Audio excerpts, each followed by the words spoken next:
So what's up, guys? GotDave here. And I swear the local KTM dealership should be paying me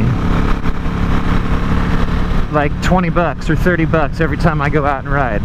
If I'm on my Duke or if I'm on my RC8, I see someone and they're like, holy crap, that thing's bitchin', man. And I swear, every time I go out and I ride one of these bikes, someone sees them and goes to that dealership and buys a KTM. And it's funny, I'm all about KTM, but I've only ridden 5 KTMs in my life. Alright? Like, the first time I ever rode a KTM was at this dealership that I got my Duke and my RC8 from. They put on a demo days.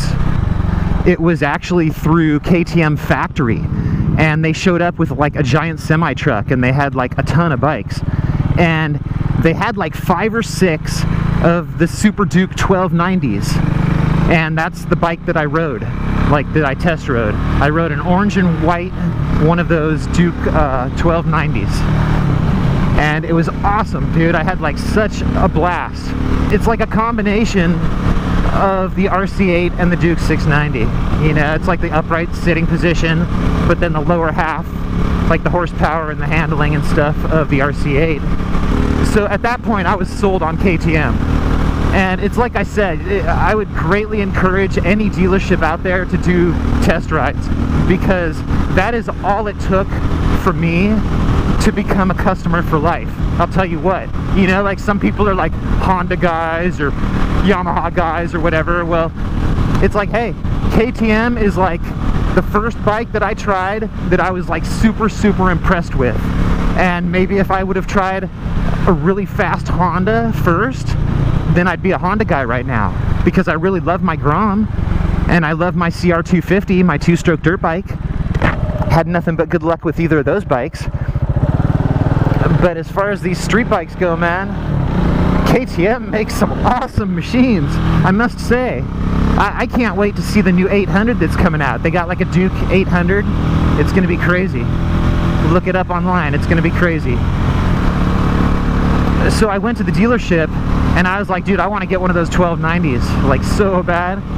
But the price and the horsepower, like the whole performance thing, like how gnarly of a bike it really was, kind of like shied me away from it, because I was just getting into motorcycling.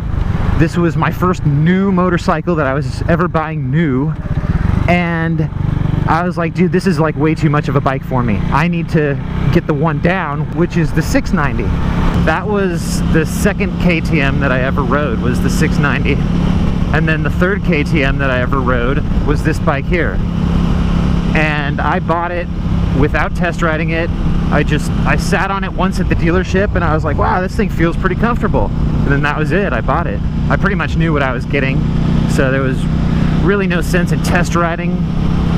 And it wasn't really the kind of bike that they were letting people test ride, so I didn't even bother asking. Then the fourth KTM that I ever rode was, there's this guy up at the Rock store, and I think he's actually a surgeon, like a doctor, you know, and he rode a BMW S1000, and this is after I bought the RC8, and he'd seen me riding the Duke and the RC8 both, and he's like, yeah, he's like, you know, he's like, I've got a KTM, he's like, I just hardly ever ride it. And I'm like, really? He's like, yeah, he's like, I've got a Duke 990, which is like supposedly the monster. It's the one that's got like no traction control, no ABS, no nothing, but it's basically got the same amount of power as like the Super Duke, but it's a small chassis like the 690. It's not like a big bike like the 1290. And he brought it up to the Rock store once, and he's like, yeah, he's like, you're gonna have to test ride this thing, man. And I'm like, yeah, whatever, you know. And next time I saw him, he was like, you got out of here without test riding my bike last time. He's all, but I'm not gonna let you get away this time. And I'm like, oh, great. He's like, yeah, he's like, you think you're Mr. KTM? He's like, you need to ride this thing and actually see what it's all about, because this is like the legendary 990 or whatever.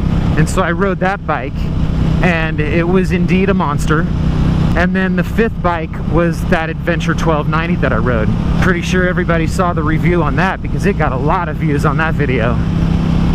So you know how I feel about that bike. It just felt like a normal bike. There wasn't anything weird or twitchy or anything about that bike. It felt really, really good. But anyhow, those are the 5 bikes, the 5 KTMs that I've rode, and that's so far so good. Yeah, I haven't rode a KTM that I didn't like. You can say what you want about their reliability or their quality or whatever else, but in my opinion, I think they're good. I really like them. I like the way they look and sound and ride, and I'm having a really good experience with this bike as well as the Duke 690. So that's it. You guys have a great day, and I will talk to you later.